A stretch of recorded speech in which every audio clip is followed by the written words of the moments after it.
پیارے دوستو، آج ہم آپ کو لے کر چلتے ہیں تاریخ کے اس سنہری دور میں جب نبی کریم صلی اللہ علیہ وآلہ وسلم جوانی کے عالم میں تھے۔ یہ وہ وقت تھا جب ابھی نبوت کا اعلان نہیں ہوا تھا، لیکن آپ صلی اللہ علیہ وآلہ وسلم کی شخصیت میں وہ تمام خوبیاں موجود تھیں جو آنے والے وقت میں ایک عظیم نبی کی پہچان بننے والی تھی۔ آپ صلی اللہ علیہ وآلہ وسلم کے پاکیزہ اخلاق اور خوبصورت کردار کی وجہ سے پورے مکہ میں آپ کو صادق الامین کے لقب سے یاد کیا جاتا تھا۔ صادق یعنی ہمیشہ سچ بولنے والے، اور امین یعنی وہ جو امانت میں کبھی خیانت نہ کریں۔ یہ القاب آپ کو لوگوں نے اپنے تجربے اور مشاہدے کے بعد دیے۔ اس وقت مکہ مکرمہ تجارت کا ایک مرکزی مقام تھا۔ عرب کے مختلف قبائل اپنے تجارتی قافلے لے کر شام، یمن، عراق اور دوسرے علاقوں تک سفر کرتے تھے۔ قریش کے قافلے خاص طور پر مشہور تھے کیونکہ وہ نہ صرف بڑے پیمانے پر تجارت کرتے تھے بلکہ ان کا لین دین بھی مختلف ملکوں میں پھیلا ہوا تھا۔ لیکن دوسری طرف عرب معاشرہ بگاڑ کا شکار تھا۔ ناپ تول میں کمی کرنا عام بات تھی۔ خرید و فروخت میں جھوٹ اور دھوکہ چلتا تھا۔ امانتیں ضائع کر دینا اور سود خوری ان کے ہنر میں شامل تھا۔ ویڈیو کو اینڈ تک لازمی دیکھیے گا۔ ویڈیو پسند آئے تو لائک، شیئر اور چینل کو سبسکرائب کرنا مت بھولیے گا۔ جب عرب غفلت کا شکار ہو گیا تھا تو ایسے اندھیرے ماحول میں نبی کریم صلی اللہ علیہ وآلہ وسلم ایک روشن چراغ کی مانند تھے۔ آپ ہمیشہ سچ بولتے، کبھی دھوکہ نہ دیتے اور لین دین میں ایسی ایمانداری دکھاتے کہ لوگ حیران رہ جاتے تھے۔ مکہ کی مشہور اور معزز خاتون حضرت خدیجہ رضی اللہ تعالی عنہا ایک بڑی تاجرہ تھیں۔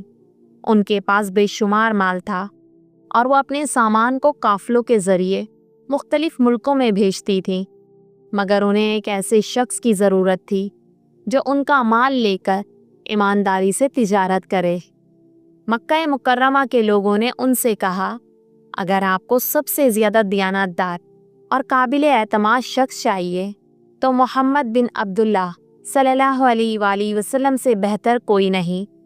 حضرت خدیجہ رضی اللہ تعالی عنہا نے فوراً آپ صلی اللہ علیہ وآلہ وسلم کو بلایا اور اپنا مال آپ کے سپرد کیا۔ ساتھ ہی اپنے ایک غلام میسرہ کو بھی ساتھ بھیجا تاکہ وہ آپ صلی اللہ علیہ وآلہ وسلم کے سفر اور معاملات کا مشاہدہ کرے۔ جب قافلہ روانہ ہوا تو پورا سفر آپ صلی اللہ علیہ وآلہ وسلم کی سچائی اور ایمانداری کا گواہ بن گیا۔ حضرت میسرہ نے راستے میں کئی مرتبہ ایسے مناظر دیکھے جو عام انسان کے بس کی بات نہیں تھی۔ دھوپ میں جب سب تھک جاتے تو آپ صلی اللہ علیہ وآلہ وسلم پر بادل کا ٹکڑا سایہ کر دیتا۔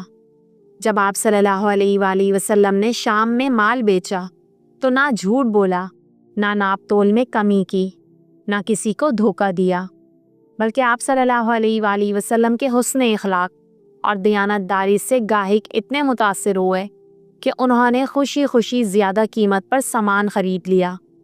اس سفر سے اتنا منافع ہوا جو پہلے کبھی نہ ہوا تھا۔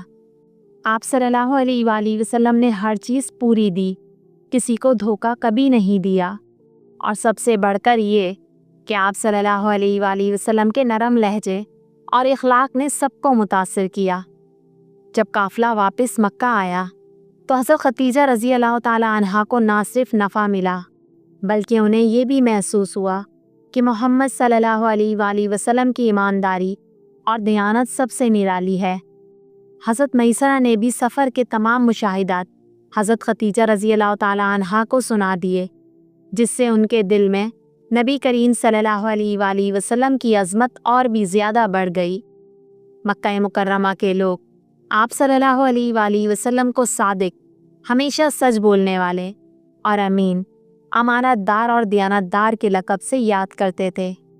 یہ لقب محض زبانی نہیں تھے بلکہ مکہ مکرمہ کے ہر فرد نے اپنی آنکھوں سے آپ صلی اللہ علیہ وآلہ وسلم کی سچائی اور امانت کا مشاہدہ کیا تھا۔ اگر کسی کو کوئی قیمتی چیز امانت رکھنی ہوتی تو وہ محمد صلی اللہ علیہ وآلہ وسلم کے پاس رکھتا،